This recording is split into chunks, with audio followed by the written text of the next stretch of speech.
It's time for the Coach's Corner Show, brought to you by Beggar's Pizza. Now here's your host, Pat DiSabato. Hello, welcome to the Coach's Corner Show, brought to you by Beggar's Pizza. I'm your host, Pat DiSabato from the Southtown Star newspaper, and we are at the Beggar's Pizza location on 127th and Kedzie in Blue Island, right across the street, coincidentally, from Eisenhower High School, my alma mater, as most of you know. And our guest this week is also an alumnus from Eisenhower High School, Tori Stuckey. You guys probably remember the name. Outstanding football player at Eisenhower, two-way threat, running back, DB. Went on to play 4 years at Northwestern University, 2 years as a running back, 2 years he shifted to DB his junior and senior year. Tori is a tremendous success story. He's just come out with this book, wrote this book, An Impoverished State of Mind, Thinking Outside the Block. All right? In a tough upbringing, grew up in Robbins in the projects, and has made himself a tremendous success. So we're going to go through this. You know, me doing something like this, this is a secondhand situation. I'd have to do a lot of research. Tori lived this. He lived this type of life. And man, I'm telling you, this thing is raw and real, this book. And it's a huge source of knowledge for kids, whether it's coming from a poverty-stricken area, the hood, wherever. But we're going to talk all things about this book with Tori Stuckey. So, very interesting show this week. So stick around. We're going to a Beggar's Pizza timeout. When we return, Tori Stuckey will be our guest. Stay tuned.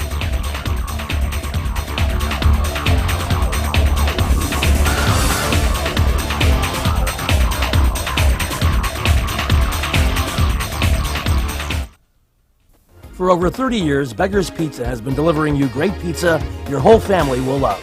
But don't forget, it's not only our award-winning thin, stuffed, and deep dish pizza.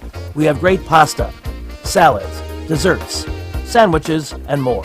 Our meals are prepared with the finest ingredients available, making sure you go home happy every time. Whether it's your team's victory bash, a birthday party, or just a nice night out of the kitchen, enjoy a great Beggar's Pizza at home or dine in at one of our many Chicagoland locations. Having surgery or dealing with some type of nagging pain that limits your function? Then get to Athletics. We offer treatment for all types of orthopedic injuries, work-related injuries, and sports injuries. Therapists with over 20 years of experience provide treatment that is efficient and effective. Our 2,000 square foot clinics offer state-of-the-art equipment from HydroTrack, Blankenship, and Biodex. If your doctor suggests physical therapy, then you suggest Athletics, where every patient is treated like a champion. All right, welcome back to the Coach's Corner Show, brought to you by Beggar's Pizza. All right, like I mentioned you guys in the opening, our guest this week, Tori Stuckey, a fellow alum from Eisenhower High School back in the year 2000. Has come out with this book, a great book, and Tori, I was telling the people about it. Impoverished State of Mind, Thinking Outside the Block, man. Thanks for coming on board, okay, my man? Thank Again, you were back in 1999, right? As 99, a student athlete, man. A long time, man. But, I read the book over the weekend. Excellent book, man. I think this is a book that a lot of high schools and some junior highs as well, I think kids should be reading this, because if they're in a fork in the road situation like yourself, this book will put them on the straight and narrow. And with that said, why did you feel compelled to write this book, man? Well, it was never a book I intended to write, to be quite honest with you. It was just something I kind of stumbled upon, going from one extreme environment to another extreme environment. Yep. Growing up in one of the most impoverished communities in the state, and then attending one of the richest universities and probably in the country, Northwestern. It just was a stark juxtaposition as to the type of environment. And I learned a lot of things about myself, a lot of misconceptions, a lot of just false beliefs that I had growing up in that environment. So it forced me to kind of think outside the block, and what I'm encouraging my youth to do. And after college, I worked at a homeless shelter for teenagers. Yep. And in working there, that exposed me to an even deeper kind of side of things. A lot of these youth had a lot of sexual abuse, verbal abuse, physical abuse, and things like that happened to them in their home, and which forced them into the system that we provided for them. And the youth ranged from 18 to 21. At the time, I was 22 years old. So you're talking about a year may have separated us in age, but our mind frame could have been separated in light years. Yep. So in an effort to try to reach them, I was just thinking of ways in which I could do something. And as I started thinking, like, what landed me here as an employee and what landed them there as a client, I started kind of going through this process of trying to think of things. I mean, the obvious, me going to Northwestern, getting a scholarship, you know, my mom, parenting, mentoring. So all that kind of came together and became kind of a handbook for young people growing up in that type of environment. Yep. Well, I'll tell you, man, and I mentioned to people in the opening, it's raw and it's real. Was it difficult to be so honest and expose some people, obviously, that you care deeply about, people that you love, in particular your father? I mean, did that go through your mind a lot? Were you hesitant at all to bring everything to the forefront? It was very difficult. I'm a very private person. I'd say, you know, I worked on this book for 6 years. For the first 3 years, it was something I had to come to grips with. And as long as it was on paper I was okay with it. I'd say about 2 weeks leading up until the date of publication, when I started feeling a lot of anxiety about it, just the idea of perfect strangers knowing intimate details about my life. Yep. It was a little nerve-wracking, but I had to get beyond myself. And, you know, even with my family, it's not just my dad, my mother, my brother, my sister. And it was not about airing our dirty laundry or shining a neon light on anybody's imperfections or transgressions of their past.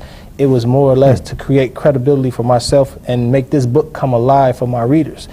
A lot of these young people, even at the shelter that I worked at, they feel like you don't understand what they've been through because they've been through so much, from sleeping on rooftops to sleeping in subways to, you know, like I said, physical abuse and things like that. And while I can't say that I experienced a lot of those things firsthand, I've been through something. Yep. And I can, to some degree, sympathize with you in your situation. And I think that's what they want. They want to feel like this person understands what I've been through because he too has been through it and he made it out. Yep. And, you know, we talked about, you grew up in the housing projects in Robbins, a tough place, no doubt about it, man. You talk about the hood life and the need for accountability and for people to denounce, you know, excuses, man. Anyone can make an excuse why they aren't successful, why they're not thriving in life or in school or athletics. But you say no matter what the situation is, no excuses, man. Pretty strong stuff.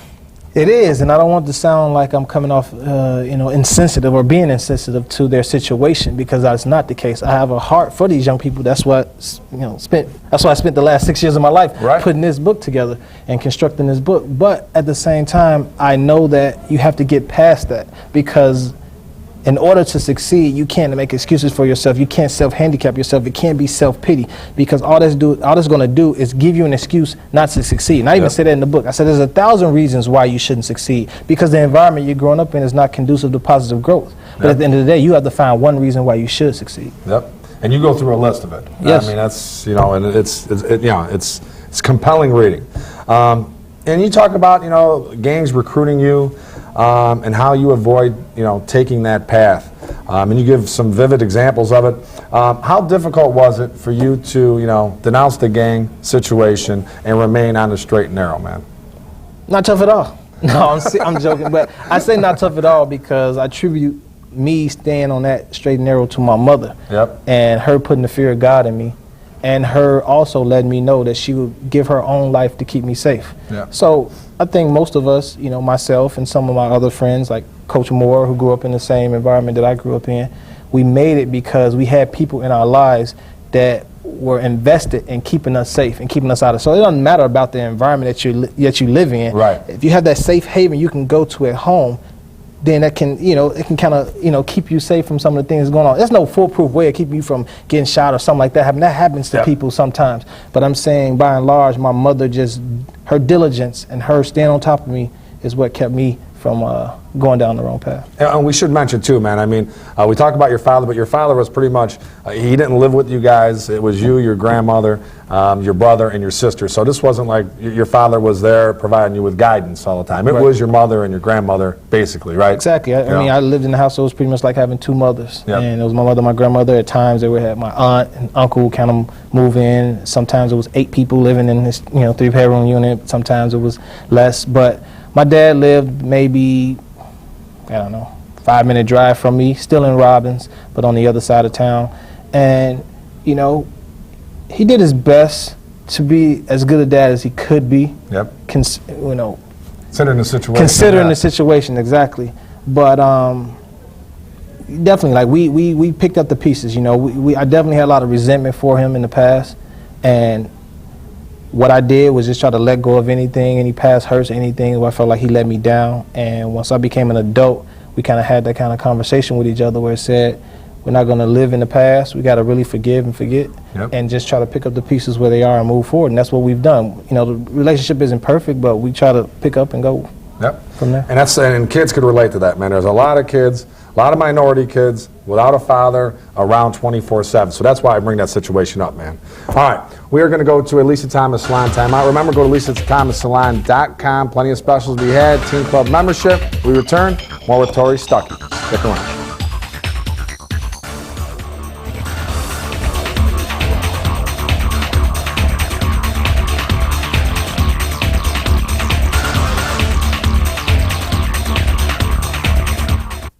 What teen doesn't want to be in style with the latest trends? What teen doesn't want the hottest cuts at an affordable price? It's time to get noticed with the Lisa Thomas Salon Teen Club, where girls get a cut and style for just $27 and guys get a cut and style for just $17. Get the right look for the right price at the Lisa Thomas Salon Teen Club. Your style, perfect style. Only at Lisa Thomas Salon. For over 60 years, Standard Bank has been a part of your neighborhood, supporting sports and other activities, working with communities as they grow and thrive, helping businesses and families to reach their financial goals. In communities all over Chicagoland and Northwest Indiana, your neighborhood is our neighborhood. We can help you reach your financial goals by growing your money with My Green Checking. Interest checking with no minimum balance and no monthly fees. To learn more, visit standardbanks.com. Member FDIC. If you're in the mood for some of the finest barbecue in the Southland, then Bona Pit Grill and Smokehouse in Palos Heights is the place for you and your family. Whether it's ribs, chicken, brisket, pulled pork, or any other barbecue favorites, Bona Pit serves up a flavor explosion in a championship form. We also offer steaks, seafood, sandwiches, a mouth-watering nachos platter, and salads in a casual atmosphere, with the option of either dining inside or on our heated patio. Watch the big game in our full-service bar, or call ahead for pickup. Bona Pit in Palos Heights. All right, welcome back to the Coach's Corner Show, brought to you by Beggar's Pizza. If you're just joining us, our guest this week, Tori Stuckey, Eisenhower and Northwestern grad, author of the book, An Impoverished State of Mind, Thinking Outside the Block. And, before we go on about the book, Tori, if I had an all-Disabato high school football team, I've been doing this, it's going to be 23 years in like 2 weeks, I'll be doing this. You're definitely on that field, man. You're definitely on that all-Disabato team. If I had 22 guys, I don't know if I'm going to keep you at running back. That was my next question. But DB, because, man, you hurt people. You know what I'm saying? Even though I was partial to you as a running back, because you were a tremendous running back, man. Thank you. But, man, you see, when you used to line those guys up from DB, man, you used to put a hurting on some people. So you'd be on that team. Thank you. I'm going to tell you, man. That's how good this that guy means a lot was, coming man. from you, though. You've seen a lot of great players. I've seen some great, absolutely, Thank man. you. But you're right there, man. All right. So I find it interesting. You tell kids living in the hood who are on the straight and narrow, to avoid wearing a hat. Forget wearing it to the left, to the right, or even if you wear it straight, just avoid wearing the hat altogether. And talk about the meaning behind that. I mean, it's gang related, and gangs are very much alive, and kids are dying, in the streets because of this. I mean, every year, the city of Chicago, you hear the number being anywhere in the 20s or 30s, as far as homicides and gang-related homicides. Yep. And these are kids. These are teenagers. And they're dying because of gang-related issues. So if wearing your hat to the left or wearing your hat to the right may cost you your life, why wear one at all? Yep. I don't care if you're wearing it for fashion purposes or whatever the case may be. Why flirt with the line of danger? I say avoid it altogether. Altogether, man. That's my idea. I mean, nobody can give you a foolproof way to save your life, but it's like the best thing you can do is try to stay as far away from danger as possible. Yep. And hope for the best. Well, I'll tell you, there's a chapter about talking white, so to say. My favorite chapter. Yeah, is it? Okay. And you tell how you struggle initially to adapt and understand the difference between Hood's life definition of talking white and using proper English, just coming from an education standpoint. Right. And mainly when you attended Northwestern, how this became something. Well, it became readily apparent when I got to Northwestern because I grew up in an all-black community in Robbins, but that all-black community was not just all-black, it was also impoverished. Yep. So I attributed all the characteristics of an impoverished community with lack of education and things of that nature with being black, subconsciously. Yep. I didn't say the two were the same, but they became synonymous with one another because of the environment I grew up in. Now going to Northwestern, the majority of the African Americans I was in school with were from the middle class or upper middle class. So it became this stark contrast between the two. And I didn't feel like I was like them. I felt alienated from everybody. And in talking with them, they were very proper and they're very articulate. And coming from where I came from, no one talked like that. You didn't talk to each other like that. You use slang and broken English or what have you, so I referred to them as talking white. And that was through my own ignorance that I said that for so many years. And as I started to talk and communicate with these people, I realized that it's not about them trying to be white or anything. They were comfortable in their own skin. It was about them being educated. And they can't control their background the same way I couldn't choose the background that I was born into. But I think it's this anti-intellectual type attitude and this whole, what I refer to as this false sense of blackness that keep some young people from going forward. They're like going against the grain. Because if your idea is that this is what it means to be black, talking slang and broken English, then you're going to try to hold on to that so you can hold on to your blackness. Well, I say to you, that's not what being black is about. And don't hold on to that false sense of blackness, because all it's going to do is keep you from moving forward. And that's what I try to urge the readers in the book. I'll tell you, one of my favorite chapters was you take aim at this music industry, particularly hip-hop, which is, white, black, it doesn't matter, man. Hip-hop is all the rage right now. Were you concerned at all that you would lose some of your younger readers, because you do a nice job of attacking and efficiently attacking hip-hop?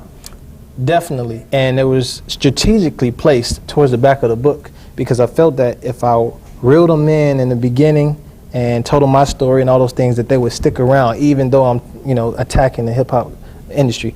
Had I put that as chapter 1, they probably would have never continued to read the book. But I placed it there towards the back so that if I got them, they would stay. I felt like I would be doing my readers a disservice if I didn't talk to and speak to some of the current issues that I feel that are hindering the progress of African Americans in the black community. I talk a lot about slavery and the history, Reconstruction, and the Civil Rights Movement. So why look back at the history and say how we got to where we are, and not look at some of the hindrances that are keeping us from going forward right now? And I 100% believe that the hip-hop industry and the stronghold it has on our younger generation is preventing us from moving forward. And the whole saggy jeans thing, it's got to drive you crazy, right? I mean, it's drive me crazy. I mean, even as a teenager, I never did that, so it really drives me crazy because, some people probably would be less critical because they did it at some point. I never did it, so to see it now, it just drives me nuts. The one thing I was really a little surprised at was how vague you were about your own accomplishments. There are no statistics from when you were at Eisenhower, no statistics from when you were at Northwestern. You pretty much avoided that.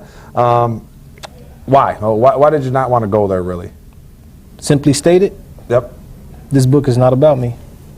This book is not about me. My story, like I said before, my story is only in here to try to create credibility with my readers. So I didn't want to go into this whole kind of novel gazing type of deal where I'm just kind of looking inward at my own accomplishments or anything like that. It's not an autobiography. The purpose of this book is to save lives. It's not to win a Pulitzer Prize.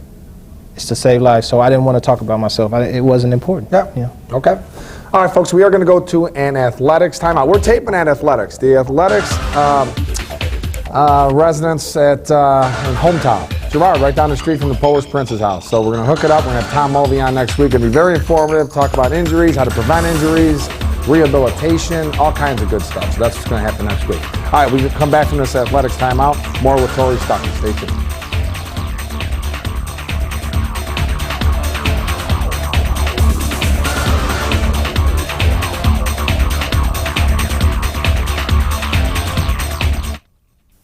Having surgery or dealing with some type of nagging pain that limits your function? Then get to Athletics. We offer treatment for all types of orthopedic injuries, work-related injuries, and sports injuries. Therapists with over 20 years of experience provide treatment that is efficient and effective. Our 2,000 square foot clinics offer state-of-the-art equipment from HydroTrack, Blankenship, and Biodex. If your doctor suggests physical therapy, then you suggest Athletics, where every patient is treated like a champion. Are you interested in bringing the most effective form of advertising to your small business? Introducing A Vital Need Marketing, bringing your business text marketing. Your business, your offers can be in front of your customers at a moment's notice. The most powerful way to communicate with your customers is text messaging. To discuss this new, affordable way to reach your customers, call 630-205-7351 or go to avitalneed.com. Looking for a lunch you won't soon forget? Check out the new Beggar's Lunch Buffet. Of course you'll find the great thin crust, stuffed crust, and deep dish Beggar's Pizza you love, but our buffet goes even further. We have soups, salads, Italian beef, Italian sausage, pasta, and chicken. And don't forget about Beggar's famous cookie pizza for dessert. For only $7.95, it's an incredible deal. From 11 until 2, Monday through Friday, this is a can't-miss lunch that has something for everyone. So get to a Beggar's near you today. All right, welcome back to the Coach's Corner Show, brought to you by Beggar's Pizza. All right, Tori Stuckey, our guest, Impoverished State of Mind, Thinking Outside the Block. We'll have locations, Amazon and stuff, where you can pick this book up. Like I said, man, if you're a minority, and you have kids, this is a must-read for kids, all right? All right, Tori, you set a clear path for all youth to take reading this book, man. Eliminate distractions, develop a winning attitude, finding your gifts, and to dream big, basically to think outside the block. Yes. All right? It's a winning formula, but a difficult one as you can adhere to, but you're proof positive that you can do it. It can be achievable. And there are many others. Coach Travis Moore, your buddy, Eisenhower football coach, he's proof positive as well, man. So, And that's why I felt obligated to write it, because I felt like I've been blessed with this opportunity to have this type of experiences. So who better to write it than myself? So that's why I did. And I wrote it in a way in which it would be, it has a impact that is twofold. I believe that obviously the direct target audience are youth growing up in this environment, but also anybody that would be working with them, any teachers or youth organization organizer, directors and stuff like that, they would benefit from reading this and understanding just kind of some of the challenges that these young people they're working with is facing. Yep. As kind of like a tool and also curriculum. and you're doing like workshops too, right? I am. Sorry, you I will am. do workshops, I'm right? doing workshops. I got several workshops set up for the next couple months where we're going in, because the book itself is just to start the dialogue. Yep. But then the workshop helps the book come alive for the young people when we do a lot of interactive type stuff to get them to drive the conversation, because the whole point is to get them to think outside the block. So Yep. I don't want to talk. I want to let them drive the conversation and get them to thinking more critical about some of the issues that they're facing above and beyond just the things that you see on the surface. Yep. And ultimately, what would you like to see the book accomplish, man? Well, I thought about that, and I think there's a macro level and a micro level of it.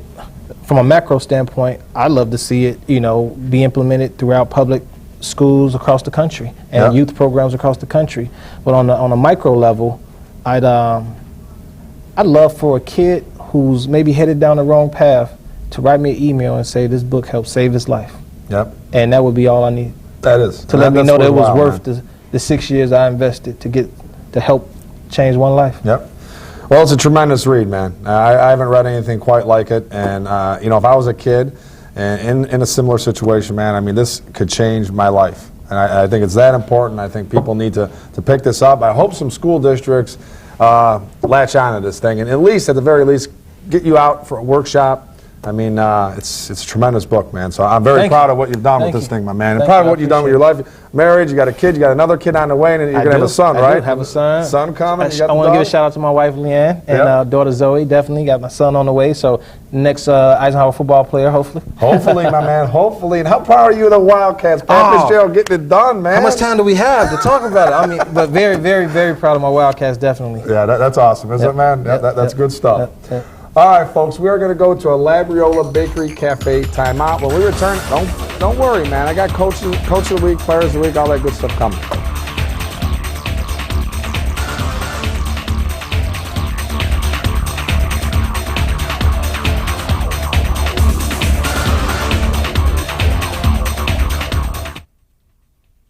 Looking for a unique dining experience with incredible food? Then check out Labriola Bakery Cafe.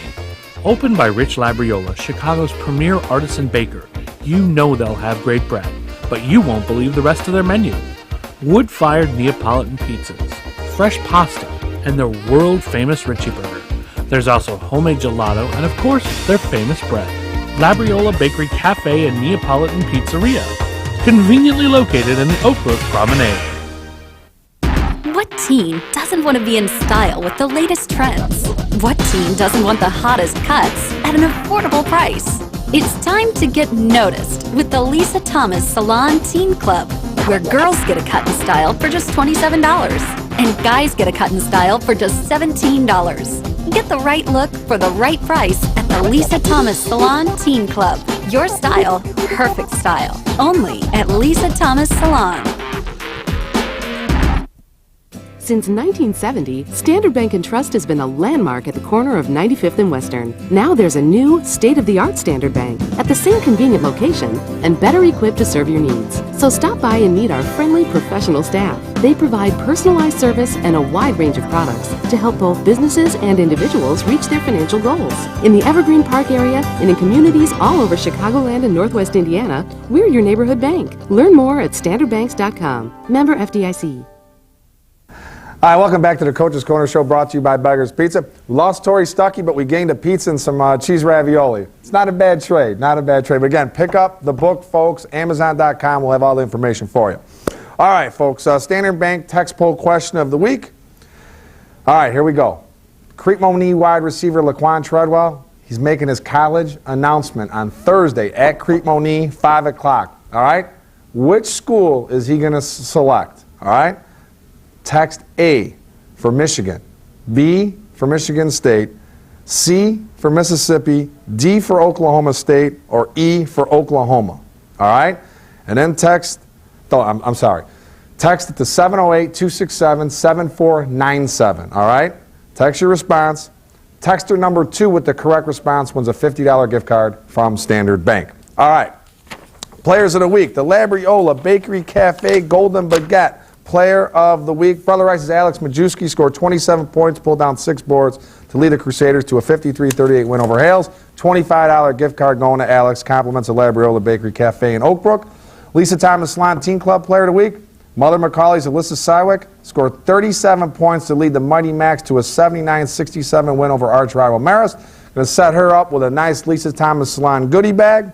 The Bona Pit Grill and Smokehouse Coach of the Week, going to give it to Bloom's Jasper Williams, led the Blazing Trojans to a 61-45 win over Crete-Monee. Hook him up with a $25 gift card from Bona Pit Grill and Smokehouse in Palos Heights. Get it out? We're good, Gerard? Can I wrap it up? You need me to stretch it out a little bit? I'm good. I'm good? All right, we're going to wrap it up. All right, thanks to Tori Stuckey, fellow Eisenhower grad. Great job with the book. Thanks for coming on, being our guest. We'll see you next week, folks. Have a great week.